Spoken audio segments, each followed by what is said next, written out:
In the autumn of 1943, Captain Giulio Moretti stood in a captured airfield outside Salerno, watching American prisoners file past Italian guards. The war had fractured the peninsula. Mussolini's regime was collapsing. The Allies were advancing. But it was not the sound of distant artillery that would unsettle Moretti most. It was a single, unremarkable image. Two soldiers, one black, one white, sharing a canteen as though no doctrine existed to forbid it. For 3 years, Moretti had absorbed the state's teachings about racial hierarchy. He had read the pamphlets. He had nodded during lectures on biological destiny and the natural order. The racial laws were law, they were science, they were certainty in an uncertain world. But in that moment, watching two enemies, not masters and servants, not civilizers and savages, but comrades, something in the architecture of his belief began to fracture. What unfolds across the next 7 days is not a story of heroic resistance, but of a quiet, devastating unraveling.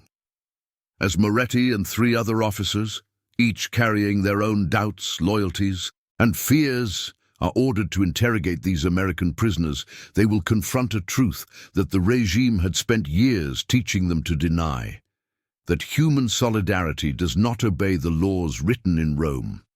The airfield becomes a courtroom, the prisoners become witnesses, and the silence that follows each interrogation becomes a mirror. Chapter 1. The doctrine Captain Giulio Moretti had the bearing of a man who obeyed orders before he questioned them. 37 years old, with close-cropped grey hair and eyes that rarely lifted from the page, he had served the regime for 12 years. He had not questioned it. Questioning implied doubt, and doubt was a luxury for men with alternatives. The morning briefing was routine. Lieutenant Colonel Ferrara, thin and exhausted, distributed the assignment sheets across the wooden table. Moretti's section would conduct preliminary interrogations of captured American personnel. Logistics, supply chains, morale, standard intelligence work. The prisoners had been segregated by rank upon arrival, but the colonel noted, with a trace of irritation, that the Americans had not segregated them by race. An oversight in their processing, Ferrara muttered. We will correct it. Moretti had nodded. The racial laws were familiar to him. Italian law since 1938 tightened under pressure from Berlin. Jews were forbidden from the military, the professions, the universities. Africans were to be controlled, studied, contained. And Americans, being democratic, were naturally a racial chaos. That the regime could identify disorder and impose order was, in theory, a virtue. The interrogation room was cold. It smelled of diesel fuel and concrete dust. Moretti sat across from the first prisoner, a staff sergeant named Thomas Wheeler, a logistics specialist from Ohio, captured outside Naples 2 days prior. Dark-skinned, alert, exhausted but not broken. The questions were formulaic. Where was your unit quartered? What was the supply situation? How many trucks?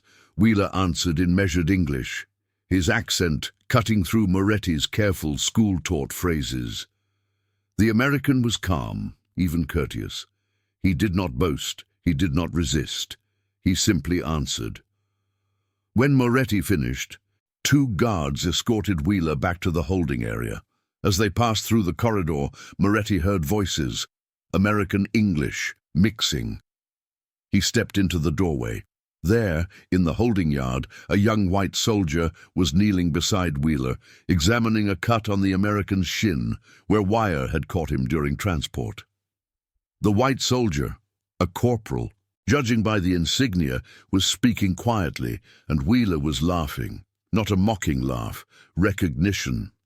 Moretti had seen photographs in the regime's educational materials. Americans were supposed to be segregated. It was natural law, biological law. Yet here were 2 men who seemed to recognize something in each other that transcended the categories Moretti had been trained to see.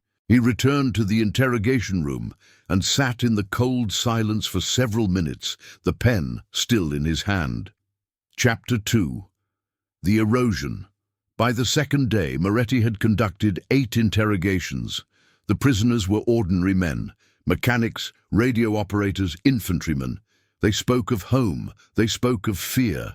They spoke, occasionally, of doubt about whether the war could be won. But it was what he observed between interrogations that began to work on him. Moretti shared the duty roster with 3 other officers. Major Roberto Sanzi, a career soldier in his 50s with a fascist party pin worn so often it had tarnished. Lieutenant Enzo Della Croce, younger, ambitious, hungry to prove ideological purity, and Captain Paolo Vittoria, a doctor attached to the unit, whose work was to ensure prisoners remained fit enough to transport and interrogate. As they ate their evening ration in the officers' quarters, Sanzi spoke first. "The guards say the prisoners refuse to separate," Sanzi said, his fork moving mechanically. "The colored ones request to work with the white ones. The white ones insist on the same quarters." "American chaos," Della Croce said quickly. "Democracy without discipline. When they arrive in Rome, we will organize them properly." But Vittoria was silent. When Sanzi left, Vittoria remained, cleaning his glasses with deliberate care. "Did you notice the American with the chest wound?" Vittoria asked Moretti quietly. "Corporal Morrison, the other one, Wheeler, has been watching him during distribution of water, trying to ensure he drinks. There is no hierarchy between them, no master and servant." "They are prisoners," Moretti said. "They survive by cooperation." "Yes," Vittoria said, "by cooperation between men of different races. The regime teaches that such cooperation is biological impossibility. Yet here it is." Moretti had no answer. Chapter 3. The Question.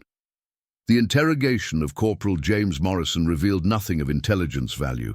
He was a truck driver from Detroit, literate but not educated, cautious in his answers. But halfway through, Morrison had asked a question, not of Moretti, but as though thinking aloud. "Are you wondering why we don't hate each other?" Morrison asked. Moretti's pen stopped. "I have read your educational materials," Morrison continued. "The guards left one on a bench. It speaks of natural hierarchies. It says men of different races cannot share command, cannot share brotherhood. But I have served with Sergeant Wheeler for 18 months. We have slept in the same trench.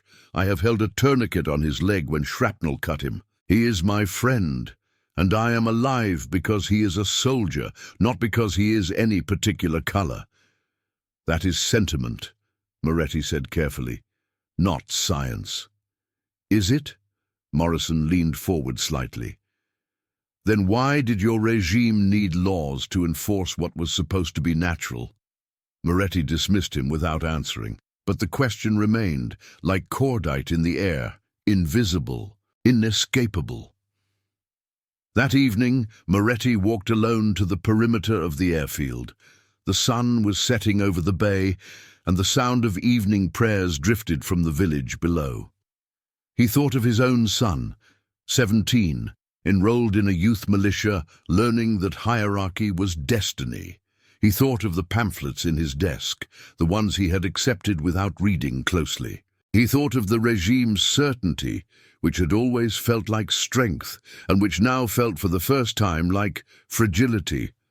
If this story feels real to you, tell us in the comments. What would you have done in their place? Chapter 4. The fracture. By the 4th day, the interrogations had become something other than protocol. Moretti was no longer gathering intelligence. He was listening. And what he was hearing had nothing to do with supply lines or troop movements. Each prisoner carried stories, small, ordinary, human. They spoke of families, of fear, of the simple fact of survival alongside men who were not like them, but who were undeniably with them. Moretti found himself asking questions that were not on the briefing sheets. Questions about how Americans organized themselves, how they decided who led, how they treated men of different backgrounds. "We make mistakes," one prisoner had said. a sergeant named Cole. We segregate in some places, but when men face death together, the rules become fewer. A man who can keep you alive is not your inferior, he is your brother." Moretti had written that down without meaning to. The fracture widened when Major Sansi began to notice his inquiries. "You are asking too many personal questions," Sansi said during the evening meal. "Intelligence is tactical. Their interior lives are irrelevant. Their attitudes toward hierarchy are relevant to understanding their combat effectiveness," Moretti replied carefully. "Their hierarchy is chaos," Della Croce interjected. "All democracies are chaos. It is why they will lose. Order defeats chaos." But Vittoria, the doctor, met Moretti's eyes across the table, and Moretti understood he was not alone in his doubt. That night, Vittoria came to Moretti's quarters. He closed the door behind him. "I have been examining the prisoners," Vittoria said quietly. "The medical records we received show that the American army segregates blood plasma by donor race, but in the field they do not. They use blood from whoever is available. They save each other's lives regardless of skin color. And the regime teaches us that such mixing is biological corruption." "It is politics," Moretti said, "not science." "Yes," Vittoria said, "which is the worst kind of lie because it claims to be immutable when it is merely convenient." Chapter 5. The Testimony. The interrogation of Sergeant Wheeler took an unexpected turn when Moretti, deviating from protocol, asked him directly, "What is your opinion of Italian racial theories?" Wheeler had been silent for a long moment. Then he had spoken, carefully but clearly. "I have faced segregation my entire life. I know what it feels like to be told you are inferior by law and custom. I have been beaten by men who believed it sincerely. But I also know what it feels like to fight beside men who do not believe it, and I can tell you with certainty, the lie is not in the mixing, the lie is in the separation. We are stronger together. We are weaker when divided." Moretti had recorded this testimony, but he had not filed it with the official reports. Instead, he had shared it, carefully, privately, with Vittoria. And Vittoria had shared it with a chaplain, attached to the headquarters, a priest named Father Garetti, who had whispered it to Della Croce, expecting solidarity, but finding something else, the beginning of conscience. Della Croce was young enough to still have room for contradiction. He had been taught the regime's doctrine with absolute certainty, but he had also been raised in a Catholic faith that spoke of the equality of souls. And when the two collided, something had to give. "I think we have been lied to," Della Croce said one evening, speaking quietly so only Moretti and Vittoria could hear. "Not by accident, by design." "Yes," Moretti said, "I think so too." The four of them, Moretti, Vittoria, Della Croce, and now, carefully, Sansi, who had begun to soften, had become something like a cell of doubt. They did not speak of resistance. They did not plan anything beyond the next day, but they had stopped believing the doctrine with their whole selves. And in a totalitarian regime, even partial doubt is a kind of mutiny. Chapter 6. The Crisis. The order came down from Rome on the 6th morning. The prisoners were to be reorganized by race before transport north. Americans of African descent would be separated and transferred to a labor battalion. Americans of European descent would remain in the military detention facility. The implementation was to begin that afternoon. Moretti read the order twice, his hands steady, his mind racing. He had 12 hours to decide whether he would obey the regime or whether he would acknowledge what the last 5 days had taught him, that the doctrine was not truth. It was machinery. Vittoria came to him immediately. "We can delay the transfer, medical grounds. Say the colored soldiers are ill." "Sansi will not cooperate," Moretti said. "Sansi is a coward," Vittoria said, "but Della Croce is not, and neither are you." It was a moment of absolute clarity. Moretti could obey the order and maintain his position. He could be complicit in the logic that had justified 12 years of regime authority, or he could refuse, quietly, not heroically, but with full knowledge of consequence. He thought of his son. He thought of what world he was building for him with each act of obedience. "We will delay," Moretti said. 3 days. I will file false medical reports. You will testify to their authenticity." "And then?" Vittoria asked. "And then they will discover the deception, and we will be court-martialed, but the prisoners will have 3 days. Perhaps it will be enough for something to change." Vittoria nodded. There was no relief in his face, only the weight of a choice made. If this battle still echoes in your mind, hit like it helps these untold memories stay alive. Chapter 7. The Silence. The deception was discovered on the 7th day. Moretti was arrested by mid-morning. Vittoria, Della Croce and Sansi within the hour. They were not beaten. They were simply removed from the airfield and transported south to a military prison near Cassino. The interrogations that followed were different from the ones Moretti had conducted. These were not about gathering information. They were about breaking will, but Moretti said nothing. He protected Vittoria, Della Croce and Sansi by accepting full responsibility. He claimed the medical reports were his fabrication, that the others had simply verified them without question. It was not entirely a lie. What happened to the prisoners, Moretti never learned. He was released from custody 3 weeks later when the Allies liberated the prison camp. He walked out into a world that was no longer the one he had known, but he carried something with him that could not be liberated. The memory of 5 days when he had stopped believing what he had been taught to believe, and in that stopping had glimpsed another possibility. Years later, in a different Italy, Moretti would be interviewed by a historian. He would describe the interrogations, the prisoners, the conversation with Sergeant Wheeler. He would speak of the moment when doctrine had yielded to doubt. "What did you learn?" the historian had asked. Moretti had been silent for a long time.